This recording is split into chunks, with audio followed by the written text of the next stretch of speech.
ما همه مسلمانیم و تاجیکستان یکی از دولت است که 99.5% اهالیش مسلمان است، قریب 99.6. ما همگی از روی همین خلاصه کارشناسی حدوداً 50,000 نفر غیر مسلمان داریم در کشور که تا 1% اهالی نمیشد. 1% اهالی ما 100,000 نفر است. یعنی که این مردم این کشور قریب 99.5% مسلمان است. بنابراین مبارزه ما، بحث ما با اسلام نیست.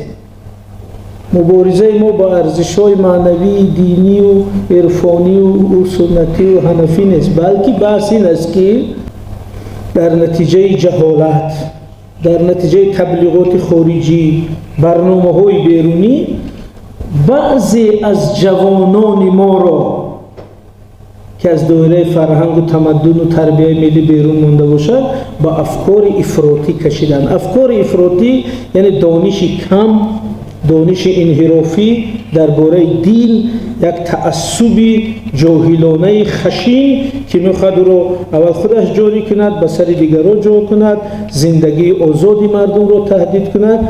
ما نمی گروه افراطگرایی جمعیت رو میگیم که از حساب همین آدما تأسیس میشد. وگرنه ما اینجا علمای عزیز هستند 4,000 اتحادیه دینی حاضر داریم، یعنی مسجدها اونا همش آزاد فعالیت دارن، چون اینا تشکیلات های دینی هستند. اونا طبق آیین‌نامه شون اما عبادت، تربیت، تعلیم، هدایت اینا در مشغولن.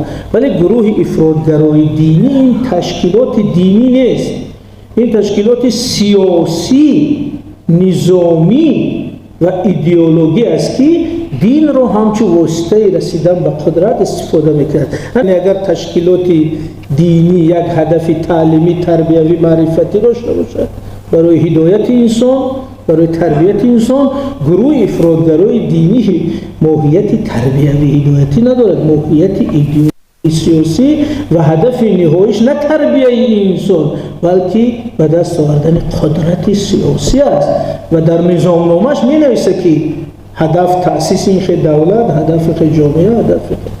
پس ما موضوعمون همین گروه افراطگرایی است، نه تشکیلات دینی. تشکیلات دینی خود دولت به قید میگیره، در دایره نظام نامش عمل میکند.